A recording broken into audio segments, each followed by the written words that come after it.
আজকে আমরা শিখব গেটের ব্যবহার। আপনার ইংরেজিকে নেক্সট লেভেলে নিয়ে যেতে হলে গেটের ব্যবহার শিখতেই হবে। সাধারণত আমরা গেটকে পাওয়া বা বুঝতে পারা অর্থে ব্যবহার করে থাকি, কিন্তু জানেন কি আরও নানাভাবে গেটকে ব্যবহার করা হয়। চলুন তাহলে শিখে নেওয়া যাক। গেটের সাথে যখন অবজেক্টের নাম থাকে, যেমন বই, খাতা, পেন, গ্লাস ইত্যাদি, তখন তার অর্থ হয় পাওয়া। I will gate a laptop from him. I will gate a laptop from him মানে আমি তার কাছ থেকে একটি ল্যাপটপ পাবো। সবসময় গেটের পরেই যে অবজেক্ট থাকবে তার কোনো মানে নেই। এই দুটির মাঝখানে এটাও আসতে পারে জিনিসটি বা অবজেক্টটি কার, যেমন my mobile, his pen, her book, your laptop. বা এটাও আসতে পারে যে জিনিসটি কেমন, new mobile, big book, small book, long book, old laptop, history book ইত্যাদি। এছাড়া অবজেক্ট অনুসারে এ, অ্যান, দিকেও ব্যবহার করি, যেমন I will get the mobile, I will gate a laptop, I will get an Apple phone. তাহলে উইল গেটের অর্থ পাওয়া। আবার গেটকে তখন ব্যবহার করা হয় যখন আমরা কোনো জিনিস নিজেরা গিয়ে করি, যেমন let me get some food for you. Let me get some food for you মানে তোমার জন্য কিছু খাবার নিয়ে আসি। Please get a plate.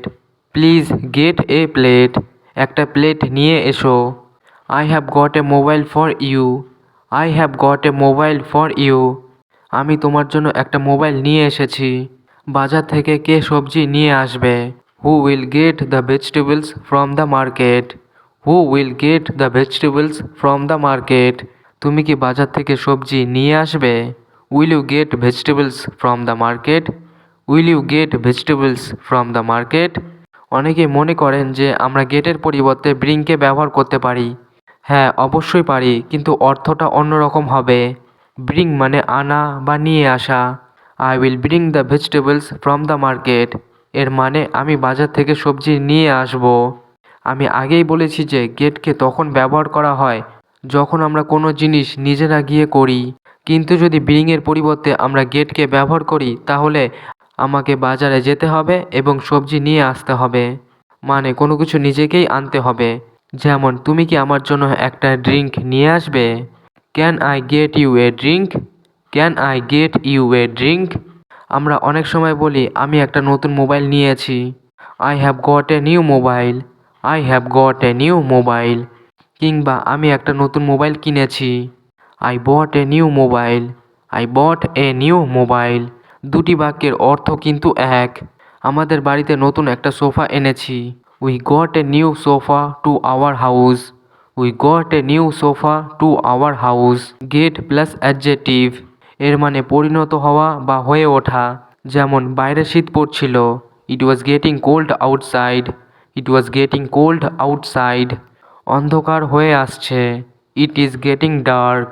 It is getting dark দিনগুলি আরও গরম হচ্ছে। The days are getting warmer.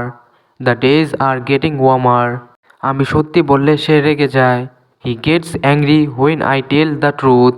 He gets angry when I tell the truth get plus to মানে পৌঁছানো, যেমন আমি কিভাবে স্টেশনে যাব? How do I get to the station. How do I get to the station আমি কিভাবে গেট 11-এ যাব?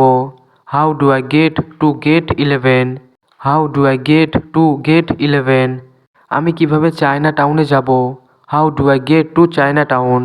How do I get to Chinatown আপনি তাকে কিভাবে চেনেন? How did you get to know her.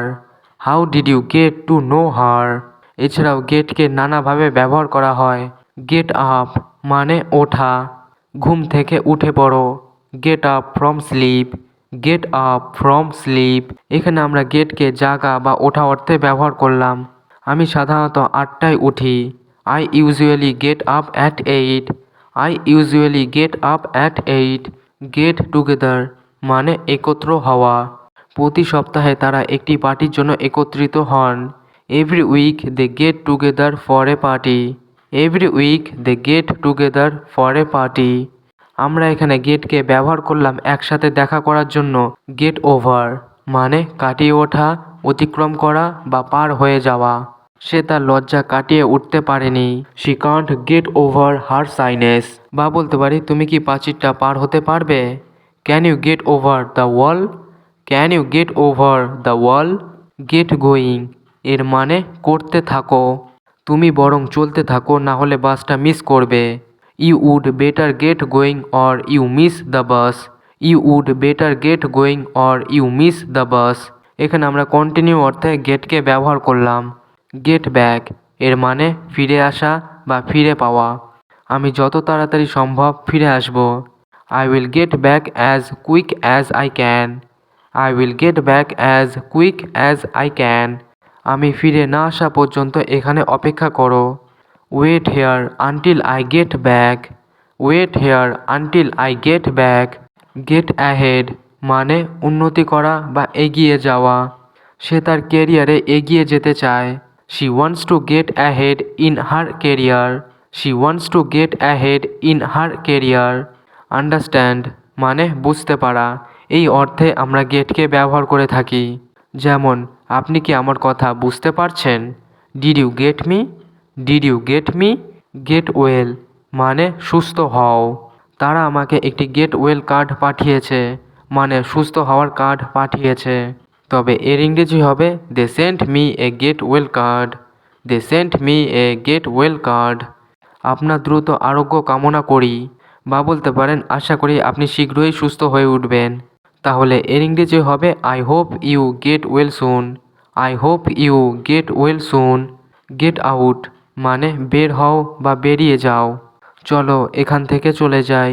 Let's get out of here. Let's get out of here. ঘর থেকে বেরিয়ে যাও, না হলে পুলিশকে ফোন করব। Get out of the house or I will call the police. Get out of the house or I will call the police. Get off get off মানে নেমে পড়া। সে স্টেশনের কাছে বাস থেকে নামলো। She got off the bus near the station. She got off the bus near the station. তুমি কি আমাকে বলতে পারবে কখন নামতে হবে? Could you tell me when to get off? Could you tell me when to get off? Get rid of get rid of মানে পরিত্রাণ পাওয়া। তুমি কি আমার থেকে পরিত্রাণ পেতে চেষ্টা করছো? Are you trying to get rid of me? Are you trying to get rid of me? আমি এই কাশি থেকে মুক্তি পাচ্ছি না। I can't get rid of this cough. I can't get rid of this cough. এছাড়াও গেটকে স্পোকেন ইংলিশে ছোট ছোট বাক্যে ব্যবহার করা হয়। যেমন সিরিয়াস হয়ে যান, গেট সিরিয়াস। গেট সিরিয়াস আমি এটা পাবো। I will get it. I will get it. রেগে যাবেন না, don't get angry. Don't get angry তুমি সমস্যায় পড়বে। You will get into trouble. You will get into trouble সে চাকরি পায়নি। He couldn't get the job. He couldn't get the job. আমি কোথায় ট্যাক্সি পেতে পারি? Where can I get a taxi? Where can I get a taxi. আমি চেষ্টা করলাম গেটের ব্যবহার আপনাকে সহজভাবে শেখাতে পেরেছি। আশা করি আপনার কাছে একদম পরিষ্কার হয়ে গেছে। আশা করি আপনি গেটের ব্যবহার করতে পারবেন। চেষ্টা করুন বাক্যগুলি অভ্যাস করতে এবং রিয়েল লাইফে ব্যবহার করতে। যে নিয়মগুলি আপনাকে শেখালাম সেগুলি মনে রাখার চেষ্টা করুন। আর কোনো দিন অসুবিধা হবে না। Thank you so much for watching.